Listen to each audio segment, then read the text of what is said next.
আসসালামু আলাইকুম প্রিয় দেশবাসী। শেরপুর বিএনপির সন্ত্রাসী হামলায় জামাতের নেতাকর্মী রেজাউল করিম নিহত। আমার পক্ষ থেকে, আমার কাছ থেকে তীব্র প্রতিবাদ ও নিন্দা জানাচ্ছি। এটা কেমন দেশ? আর কত মানুষের রক্ত দিতে হবে? আর কত মানুষ রক্ত দিবে দেশের জন্য?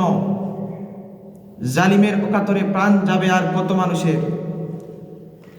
জাগো জাগো মুসলিম, আর ঘুমিও না করে জালিমের অকাতরে প্রাণ দিবে কত মানুষ অকাতরে। আমি বলতে চাচ্ছি, হে মুসলমানেরা, আপনারা জাগুন। হে মুসলিম জাতি, আপনারা জাগুন, আর ঘুমিয়ে থাকবেন না। দেশের মধ্যে আধিপত্যবাদ মুক্ত হয়নি। দেশের মধ্যে এখন পর্যন্ত আধিপত্যবাদ মুক্ত হয়নি, ভারতীয় আধিপত্যবাদ রয়ে গেছে। তারা পুনর্নিবাসন করতেছে নতুন রূপে। তারা যাচ্ছে বাংলাদেশের মধ্যে ফেসিবাদ কায়েম করতে। ফেসিস্ট তারা যাচ্ছে দেশের মধ্যে অবস্থান করতে। ফেসিস্ট তারা দেশের মধ্যে সচল করার চেষ্টা করতেছে।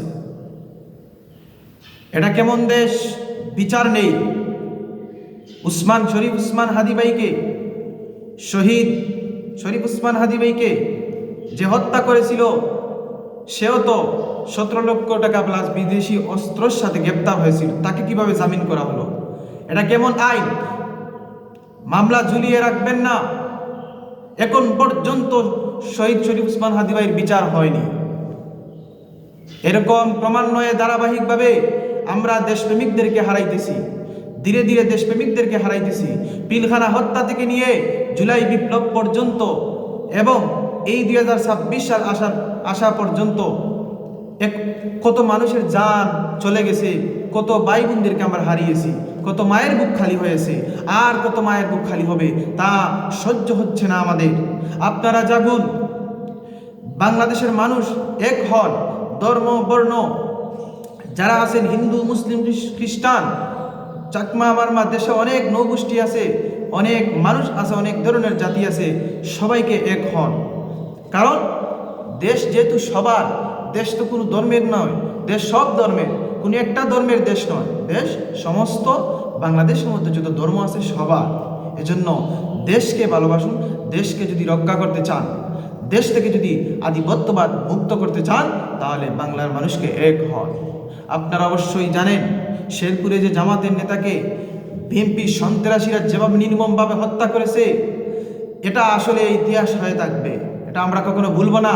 এর সুষ্ঠু বিচার অবশ্যই সরকারকে করতে হবে।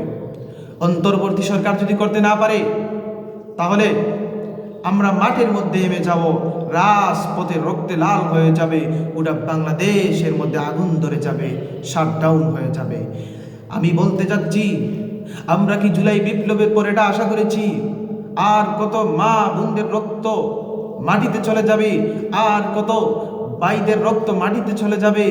আমি বলতে চাই, আমার কথা হলো, আপনারা অবশ্যই ইনসাফ কায়েম করবেন। কোন ইনসাফ? সামনে আসন্ন জাতীয় নির্বাচন, গণভোট হা জয়যুক্ত করুন। গণভোট হা জয়যুক্ত করবে। গণভোট হার বিপক্ষে যারা, তাদেরকে অবশ্যই আপনারা চিনতে ভুল করবেন না। আমি বলতে যাচ্ছি, দেশকে সংস্কার করতে হবে।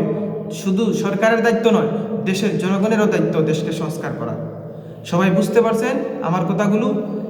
বাংলাদেশের মধ্যে বিচার কিন্তু দেশপ্রেমিকদের হয় না। যারা দেশের জন্য কথা বলে, যারা ইনসাফের কথা বলে, তাদের বিচার হয় না। কিন্তু কেউ যদি ধর্মের উপরে কোনো কটূক্তি করে, তারও কোনো ধর্মের উপরে যদি কেউ কোনো কটূক্তিভাবে কোনো কথা বলে, যে কোনো ধর্মের মানুষ হোক, সেই মানুষটাকে যদি হত্যা করা হয়, সেটার জন্য দেখবায় মুসলমানদেরকে গ্রেপ্তার করা হচ্ছে। এই যে গত কয়েকদিন আগে একজন হিন্দুকে ধর্ম অবমাননার কারণে হত্যা করা হয়েছিল, কিন্তু আমাদের মুসলমান কতজনকে গ্রেপ্তার করা হয়েছিল। ইসলামী রাষ্ট্র কায়েম করতে হবে বাংলাদেশের মধ্যে, ইনসাফ কায়েম করতে হবে। যদি কোনো দেশপ্রেমিকদেরকে হত্যা করা হয়, তার বিচার হয় না। দেশ ছেড়ে নিরাপদে বর্ডার পেরিয়ে বাংলাদেশ থেকে ভারতে চলে যায়। কিন্তু কেউ যদি ধর্মের উপরে কটূক্তি করে, আর ওই যে কটূক্তি করেছে তাকে যদি হত্যা করা হয়, তাহলেই দেখবা কত মানুষকে সরকার গ্রেপ্তার করে। এটা কেমন? খুনের বদলে খুন, হত্যার বদলা হত্যা। কেউ যদি কাউকে তাপ্পর মারে, সেই তাপ্পর সে ফিরাবে। এটাই হচ্ছে আমাদের নিয়ম, এটাই হচ্ছে বিধান। খুনের বদলে খুন হবে, হত্যার বদলা হত্যা হবে। কিন্তু বাংলাদেশে তো তা বিচার নেই। 3 মাস, 2 মাস, 3 মাস, 4 মাস পরে দেখা যায় জামিন পেয়ে যায়। খুনি কিভাবে 3 মাস 4 মাস পরে জামিন পেয়ে যায়? আজ সন্ত্রাসীরা বাংলাদেশের মধ্যে গ্রাস করে নিয়েছে। গোটা বাংলাদেশের মধ্যে ডেভিল হার্ট অভিযান চালাতে হবে সামরিক বাহিনীকে, তাহলেই এদেশ থেকে চিহ্নিত করে করে সন্ত্রাসীদেরকে গ্রেপ্তার করে ফাঁসির মঞ্চে দাঁড়ানো যাবে। সবাই ভালো থাকবেন, সুস্থ থাকবেন। আল্লাহ হাফিজ।